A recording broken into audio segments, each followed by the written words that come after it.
on va commencer la deuxième conférence de la journée, donc, qui est CapLab. De bien te venir. Donc, c'est Alice de Papier. Oui. Qui est ergothérapeute au CHU.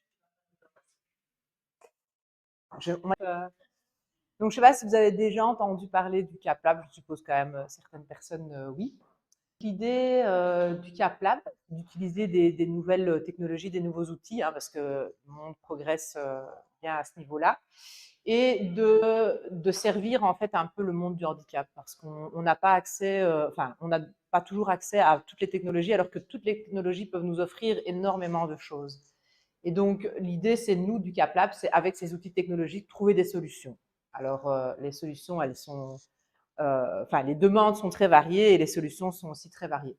Donc, voilà, notre équipe, on a donc David Servet qui est un éducateur, Lara que beaucoup connaissent, qui travaille ici, qui est ingénieur biomédical et kiné maintenant, et moi qui travaille comme ergothérapeute. Donc, on est tous liés au CHU de Liège parce que moi, je travaille depuis une dizaine d'années là-bas, comme mon collègue David.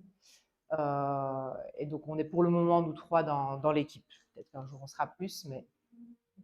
Donc voilà, on est principalement localisé, nous, au CHU d'Esneux. Donc quand on accueille des personnes, c'est souvent plutôt sur ce site-là.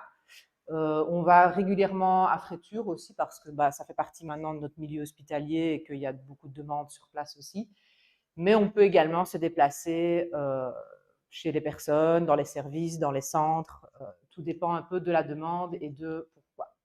Donc, on a pas mal d'activités au laboratoire. Vous allez voir que ma présentation ici va surtout se baser sur les aides techniques et l'objet personnalisable, mais on a plein d'autres activités qu'on développe au laboratoire. Je vais y revenir un peu sur chaque activité séparément.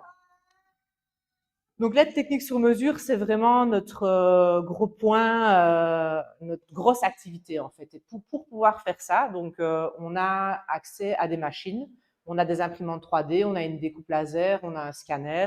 Et tous ces outils-là nous permettent de créer des petits objets sur mesure qui vont améliorer grandement le quotidien des personnes en situation de handicap.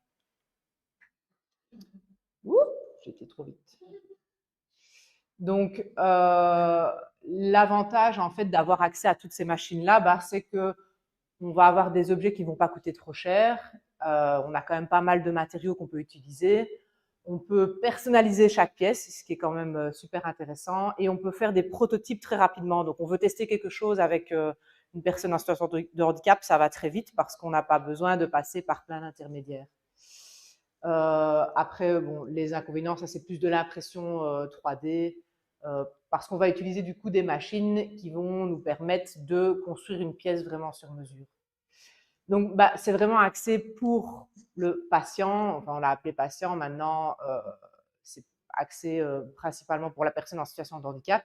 Ici, c'est un petit exemple vraiment. Donc, l'idée, c'est d'accompagner le patient dans son projet global. Donc, il arrive, il nous dit voilà, j'arrive pas à allumer ma télécommande, ma TV, parce que ma télécommande bouge. J'ai essayé de bloquer des choses chez moi, j'y arrive pas. Donc, qu'est-ce qu'on va faire avec lui? On va réfléchir ensemble. Donc, l'idée, c'est vraiment de partager aussi et d'échanger et de voir si déjà le patient a une idée, s'il a déjà une idée concrète de ce qu'il a envie d'avoir comme objet. On va développer l'objet avec lui, on va mesurer, évidemment, voilà, faire la partie un petit peu technique.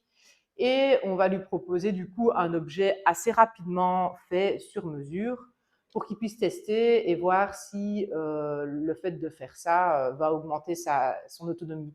Alors ici, en plus, on peut le personnaliser. Là, on avait gravé un mot sur la pièce parce qu'il avait envie qu'on personnalise sa pièce. Et on va voir tout de suite la différence ici.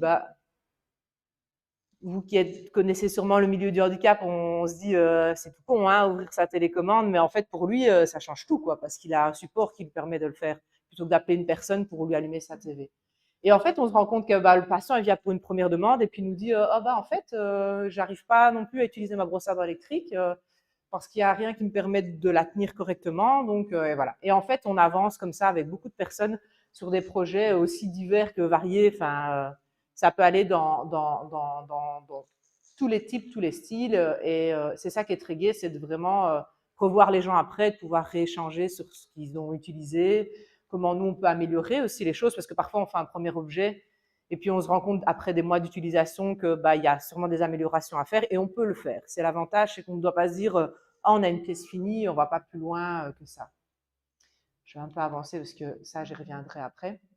On s'est rendu compte que moi, en tant qu'ergothérapeute, en fait, et qui suis censée être spécialisée un peu dans les aides techniques, le commerce nous offre rarement ce dont on a réellement besoin et que parfois, il manque, voilà, on a des aides techniques toutes faites, donc nous, on en a, on les utilise, on les fait tester aux patients parce qu'évidemment, on ne veut pas recopier ce qui existe dans le commerce, ce n'est pas du tout le but.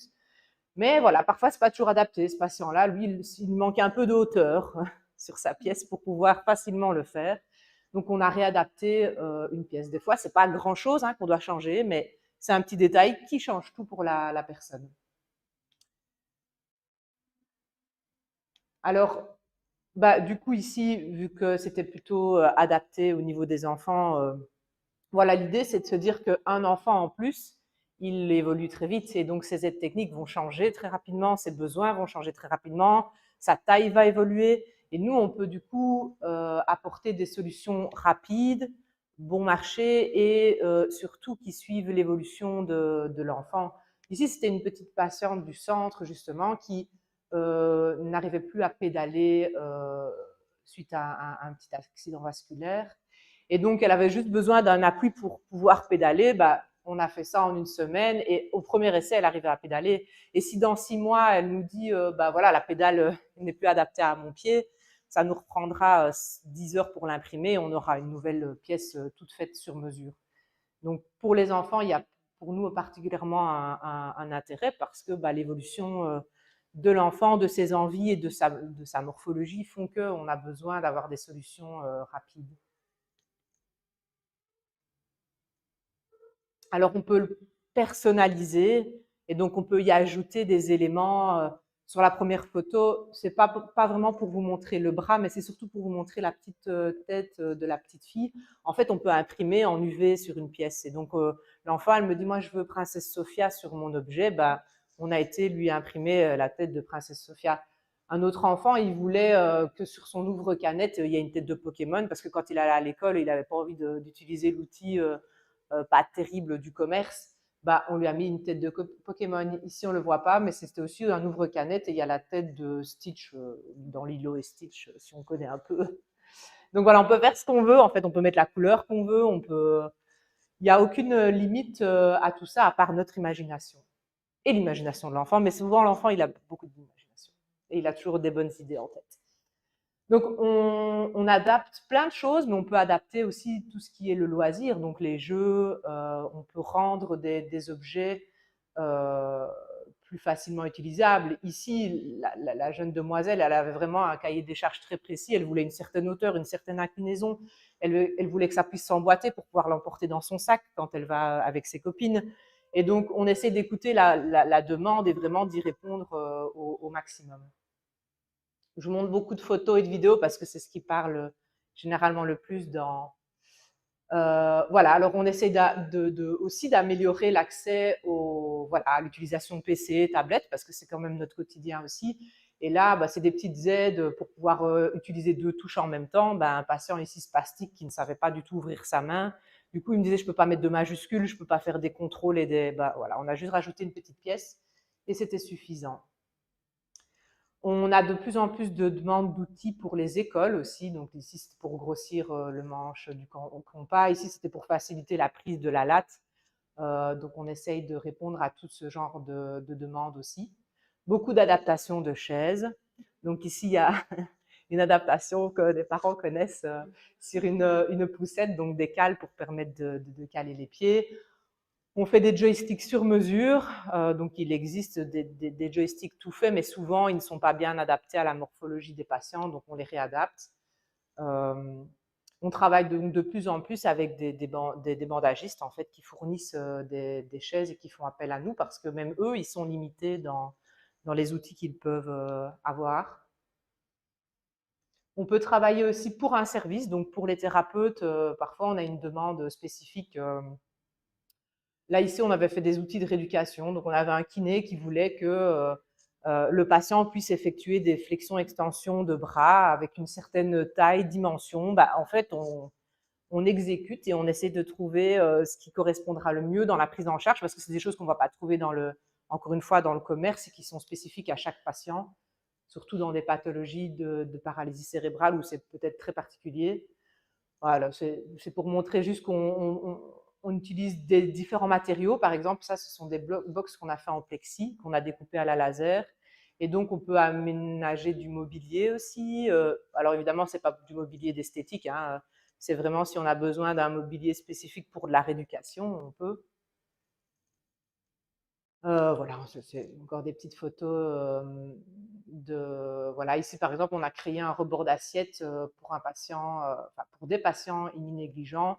Donc l'idée c'était d'avoir deux côtés, deux couleurs pour orienter le regard vers la couleur, enfin, vers le côté vers lequel on veut travailler. Ça, c'est tout bête, hein. On nous dit dans nos services, ah, moi, je n'arrive pas à tenir ma chaise roulante quand je tiens mon patient en même temps. On a utilisé on a récupéré des vieux systèmes du CHU, on y a rajouté une poignée et le thérapeute peut tirer la chaise en même temps que de tenir son patient. C'est des petites choses, mais qui changent, qui peuvent améliorer le confort quand on travaille. Et donc là, les coupes laser, ça nous permet aussi de couper tout type de matériaux, donc du bois, du plexi, du tissu, du mousse. Si on doit faire des mousses adaptées sur mesure, on peut le faire aussi. Et là, bah, par exemple, voilà, on adapte des jeux pour des personnes qui ont des tremblements, par exemple. Et ce genre de jeu, si vous jouez ça avec quelqu'un qui a un tremblement, c'est impossible, hein, parce que ça va partir dans tous les sens. Ici, bah, c'est deux plaques de bois qu'on a collées, qu'on a découpées, et ça fonctionne très bien. Encore une fois, la découpe laser, voilà, on travaille de plus en plus avec le CRET pour tout ce qui est nouvelles technologies, enfin, développement de l'accessibilité à, bah, voilà, à l'ordinateur, à la téléphonie. Et donc, ici, des guides doigts, il en existe dans le commerce, hein, mais ici, c'était une personne qui avait un Apple et qui voulait absolument travailler sur son PC, et pas qu'on lui rajoute un guide doigt qui n'est pas son PC habituel, quoi. On a un scanner qu'on utilise peu parce qu'on a difficile à l'utiliser.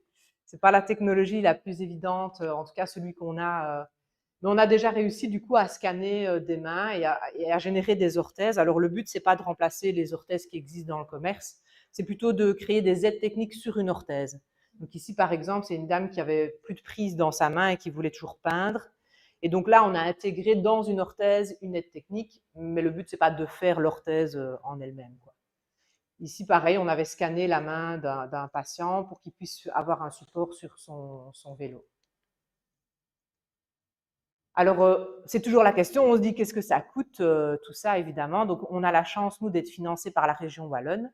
Et donc, notre salaire est financé. Donc, le temps qu'on passe à dessiner, à rechercher, à comprendre, à tester, bah, il est pris en charge. Et donc, le patient, qu'est-ce qu'il va payer? Il va payer la matière première et des forfaits machines, parce qu'on doit rentabiliser évidemment les machines qu'on utilise. Et donc, pour donner un exemple de cette technique qu'on avait vu tout à l'heure, qui est le support de carte, bah, un forfait d'impression 3D, parce que c'était en impression 3D, c'est 5 euros. Un consommable, ça nous coûte 134 grammes de plastique, et donc on est ici pour ce matériau-là à 10 cents du gramme. Donc c'est pour dire que c'est pas énorme. Et donc on arrive avec une pièce personnalisée à 18,40 €, quoi. Donc, alors évidemment, tout dépend du matériau. Là, je vous donne un prix un peu comme ça. Si on travaille pour un service, évidemment, ce n'est pas le même budget non plus que pour le patient, parce que bah, on doit aussi nous rentabiliser les choses différemment. Mais voilà, l'idée, c'est de dire aux patients, nous, on est là pour trouver la solution qui convient le mieux et que ça ne doit pas être l'argent, la finance, un frein, quoi. Au contraire, on veut que tout le monde puisse bénéficier de cette aide-là. Même exemple avec une découpe laser, mais ce sera un peu plus cher parce que la découpe laser, c'est d'office une machine qui est un peu plus chère et qui sera plus difficile à rentabiliser. Mais ça reste des coûts quand même tout à fait abordables. Enfin, on essaye que ça reste des coûts abordables. Alors, on s'entoure de plein de gens. On essaye déjà dans notre réseau liégeois d'avoir de plus en plus d'entreprises avec qui on travaille pour si nous, on n'arrive pas, parce qu'on n'a pas toutes les machines ni toutes les compétences, donc on essaye d'aller voir un peu partout pour nous aider quand on coince sur un projet. Mais on a aussi une communauté européenne où on échange toutes nos bonnes pratiques, en fait. Donc, en France, il y a énormément de centres qui ont un peu le même type laboratoire que nous, donc ils créent des aides techniques pour leurs patients. Et donc, bah, ça nous permet, nous, de voir ce qui est fait ailleurs, d'échanger sur les pratiques et d'améliorer à chaque fois nos compétences. Et donc, eux, ils ont développé voilà, un site internet où vous pouvez tous aller voir, où on peut nous mettre les aides techniques qu'on crée. Parce que l'idée aussi, c'est que même si ça a déjà été fait pour quelqu'un, ça reste une communauté gratuite. Donc, on peut aller télécharger gratuitement un fichier et l'imprimer. C'est vraiment une communauté d'échange et de partage. Et n'importe qui peut aller chercher ces fichiers-là gratuitement. Voilà, on travaille un peu avec des associations comme ça pour enfin un peu, c'est pas des demandes qu'on a tous les jours, hein, mais c'est déjà arrivé et donc on essaye à chaque fois d'élargir notre réseau. Alors consultance, expertise, ici on a aussi des firmes en fait qui viennent avec des projets et ils nous disent bah voilà, enfin des firmes soit viennent avec des projets, soit nous on montre à des firmes des projets qu'on a déjà établis. Par exemple, ici on a travaillé avec la firme Coloplast, qui est une firme bien connue dans les sondes urinaires. Et donc, on a développé un outil qui permet aux patients de se sonder plus facilement. Et donc, eux, la firme, bah, on est rentré en collaboration avec eux pour qu'eux puissent donner ça alors par la suite gratuitement à leurs patients. Et nous, bah, on teste, on fait des recherches avec eux pour trouver les meilleures solutions. Et on fait aussi bah, de l'handigaming. Donc, on est quand même dans une société à l'actuelle où on a enfin voilà, les enfants, les adultes, beaucoup de gens aiment jouer et veulent avoir accès à ces jeux. Et donc là, on prend le temps de tester avec eux des contacteurs, des outils. On peut donc imprimer des joysticks aussi sur mesure. On a par exemple une manette au souffle qu'on fait tester aux patients avant d'investir hein, dans ce genre de gros projets. Et alors, ben, voilà, ils savent jouer avec on ne se rend pas compte à quel point ça peut aller vite de manipuler ce genre d'outils et d'avoir accès à ce genre d'outils. Ça, c'est la partie que nous, on va essayer de développer un peu plus ces prochains mois, années.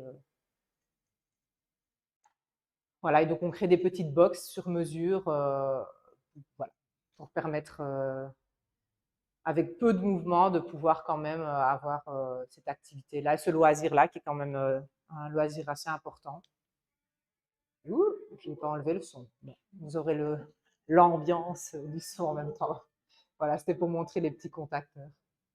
Et on donne des formations aussi maintenant, donc des formations au PMR.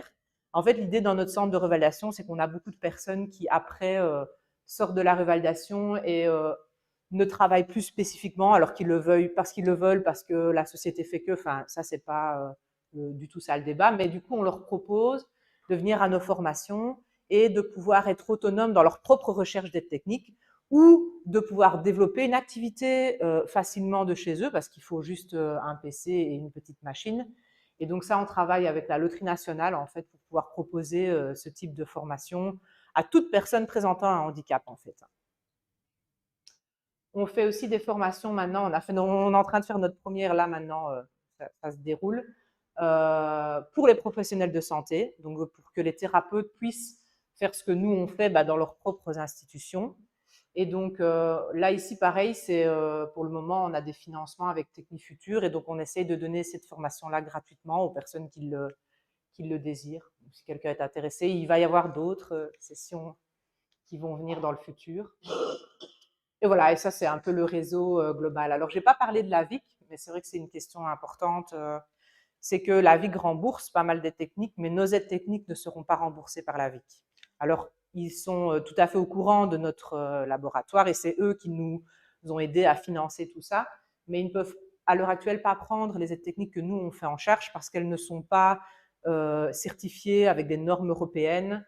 Et donc, en France, on est en train de développer des chartes et des connexions au niveau européen pour qu'on puisse reconnaître une aide technique faite par un professionnel, donc pas monsieur dans son petit laboratoire privé qui développe une aide technique, mais fait par un professionnel et que ça soit reconnu comme une vraie aide technique et qu'elle puisse être remboursée par la VIC, par exemple. Mais à l'heure actuelle, il n'y aura pas de remboursement de ça. Voilà, j'ai pensé avoir fini ma présentation. Merci de votre attention.